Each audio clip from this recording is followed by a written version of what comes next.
Do you want a chance to earn a 58% yield for doing absolutely no work? Well, look no further. You have the Magic Beans investment right in front of you with IWMY.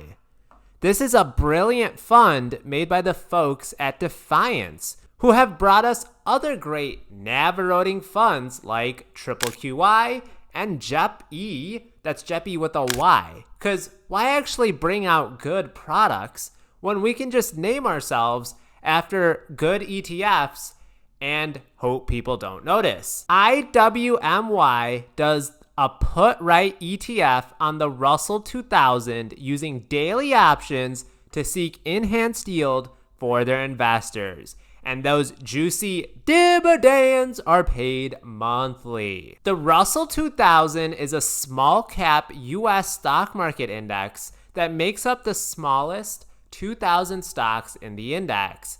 It gives representation, diversity, if you will, to the small caps and is a benchmark for small cap performance.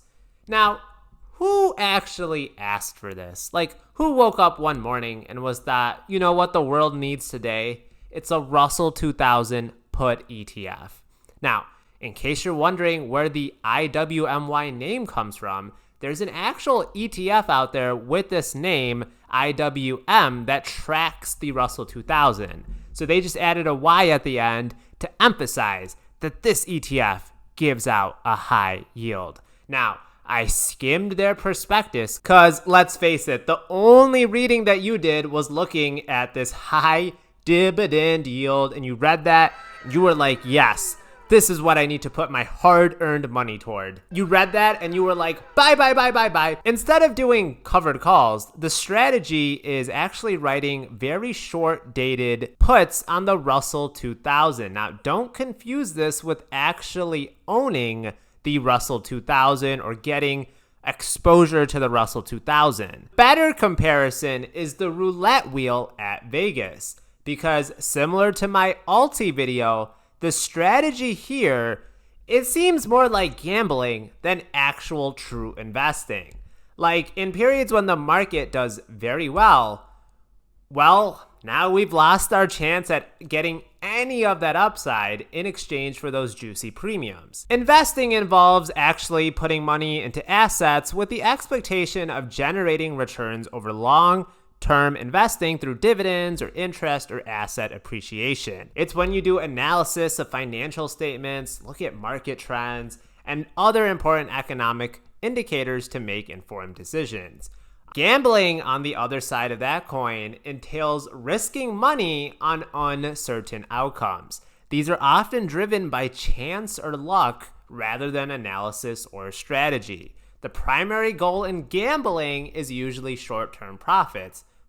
That sounds awfully similar to what this fund's strategy is. Every day, the fund will sell put options that are priced either at the money or up to 5% in the money. That's such a small buffer to give themselves. They also receive some interest income from the treasury notes they hold, though it should be noted that interest rates are likely to be cut in the coming years, so that's going to be taking away from some of that yield. Now, the only way that I see this strategy working is if the index really just did not move much at all. And those premiums, those would yield a pretty nice return in that situation. Of course, we can see just in the past year, the Russell 2000, it doesn't really stay flat for too long. It's constantly moving up or down. The companies in it have to break through. They have to become the next NVIDIA or mention AI 500 times during their next earnings report. That's the only way they're going to graduate from the Russell 2000 to the S&P 500. And much like other income ETFs, it has this in big, bold writing, so you don't miss it. So you can get it in your head that the fund strategy is subject to all potential losses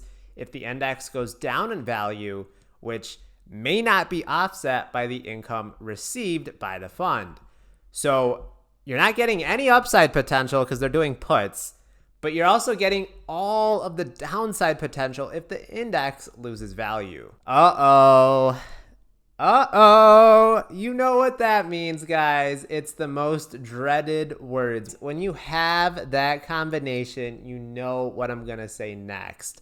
the most dreaded word that every income ETF investor that's hiding behind a cult, the high yield dividend warriors, they don't want to hear this. NAV erosion. This ETF is the epitome of NAV erosion. You cannot tell me that there's no NAV erosion going on with this ETF. It's the same as if you told me that the earth is flat after looking at a picture of a sphere earth. Every single month, this ETF just keeps going down in value. It looks like a pair of stairs going the wrong direction. It continues to go down and down. How on earth is this sustainable? Defiance, the people who run this ETF, one of their fund managers is super popular in this community. Everybody knows him because he runs the Yield Max funds. His name is the good old Jay. Now, if I could tell Jay one thing, it's that, hey, please come out with a fund that uses a less aggressive strategy. A more conservative put option play on the Russell 2000 would be an attractive investment, even if it offered a lower yield.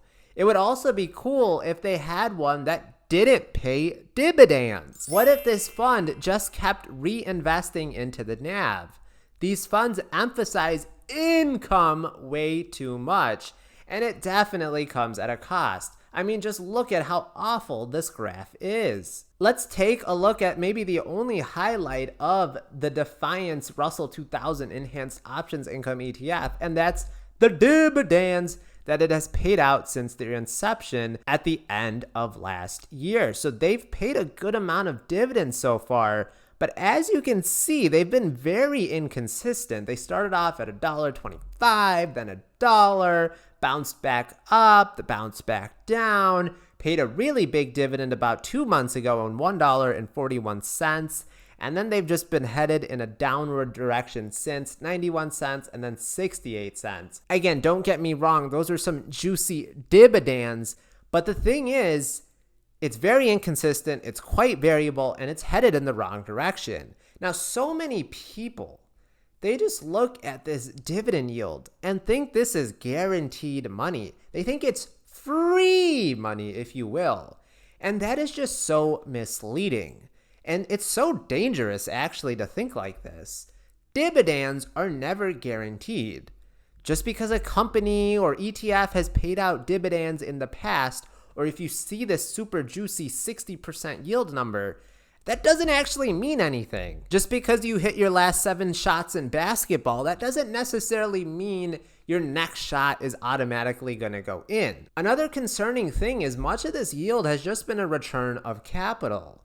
If you give me $10 and I give you back $1 of your own money every single month for 10 months, have you actually made any money? Neos, which is a much better fund provider in my opinion than the company that we just talked about, just launched IWMY, which does covered calls on the Russell 2000. IWMY is anything like SPY or QQQI, their other products. I expect much better results and much better performance. Of course, this fund literally just launched last June, just a few weeks ago. All right, so while I think that IWMY is another one of these total dumpster fire ETFs that some people in our community just absolutely love because they think dividends are free money and don't really understand how investing works, or they definitely don't understand the risk of investing. I understand there's going to be some people that might like it. I don't really know why. I mean, there's better ways to blow money. Not all of them are legal, of course, but you get what I'm trying to say. So let me know what your thoughts on IWMY are in the comments below. Maybe there's something that I'm just missing out on. If you want to see some of my favorite income ETFs, well, be sure to check out this video right here. There's actually some that offer double-digit yields that I really like. My videos are always found in podcast form under the Collect Cash podcast name. If you could leave a 5-star rating, that would really help out a small-time creator like me. Just like if you hit that like button and subscribed, it would also help me out. Thank you to all the Patreons who get full access to my $200,000 portfolio, and I'll catch you on the next one.